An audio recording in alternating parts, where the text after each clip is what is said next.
नमस्कार विद्यार्थी मित्रांनो, पूनम कोचिंग सेंटरचा संचालक मी बागुल सर आपले बेसिक कन्सेप्ट ऑफ मॅथमॅटिक्सच्या जर्नीमध्ये स्वागत करत आहोत। आज आपला रूल्स ऑफ इंडेक्सेसचा तिसरा लेक्चर आहे। या तिसऱ्या लेक्चरमध्ये आपण रूल नंबर 3 बघणार आहोत। परत एकदा बेसिक कन्सेप्ट परत जाणून घेऊया।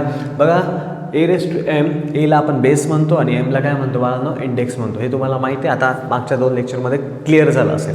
आता रूल नंबर 3 काय म्हणतो बघा, ज्यावेळेस a raise to m raise to n जर असेल त्यावेळेस हे जे इंडेक्स पॉवर आहेत ह्या दोघांचं काय करायचं असतं, मल्टिप्लिकेशन करायचं असतं। It is very easy. आता बघा एक्झाम्पलद्वारे समजून घेऊ। आता समजून घेऊ, मला काही अंक राहू द्या, 27 रेज टू 3 दिला आहे आणि वरती 5 दिला आहे। तर मी काय करणार, सिम्पलची ट्रिक्स आहे, मला सिम्पलची काय करायचं, 27 लिहिला, ओके।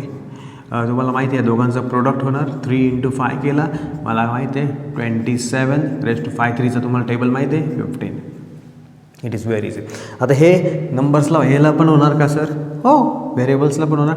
आता मी समजा घेतला z रेज टू तुमचा घेतला 5 आणि तुमचा घेतला 6। आता समजा मी आता ट्विस्ट करतो, थोडं मायनस घेतो, ठीक आहे, काही घाबरू नका। मला माहिती आहे मी काय केलं, इथं लिहिला z, ओके। मग मला माहिती आहे काय करायचं, सिम्पलची यांच्यामध्ये प्रोडक्ट होणार, ओके। आता मी बेसिक कन्सेप्टमध्ये शिकवलं आहे की साईन जर अपोजिट असेल तर तुम्हाला माहिती आहे ॲन्सर काही निगेटिव्ह येणार। मग तुम्हाला माहिती आहे झेड लिहिला मी 5 6 जा, तुम्हाला ॲन्सर माहिती आहे मायनस येणार आहे, 5 6 जा किती 30। घाबरू नका, आपण बेसिक कन्सेप्टमध्ये शिकलेलं आहे। मग आता हे 30 आलं। आता आपण ट्रिग्नोमेट्रीसाठी यूज करू।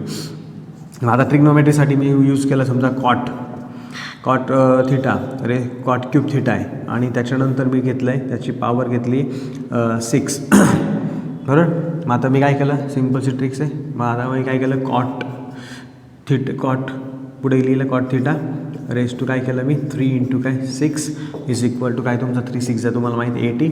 मग तुमचं कॉट थिटा रेज टू किती येईल 18। It is very easy. बघा, काही हरकत नाही, एकदम रूल सोपे असतात।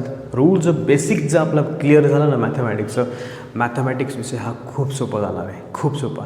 या जर्नीमध्ये तुम्ही आम्हाला साथ द्या, म्हणजे आम्ही तुम्हाला जास्तीत जास्त कन्सेप्ट तुमच्यापर्यंत पोचून तुम्हाला मॅथमॅटिक्स विषय हा सोपा करण्याचा प्रयत्न करू। धन्यवाद।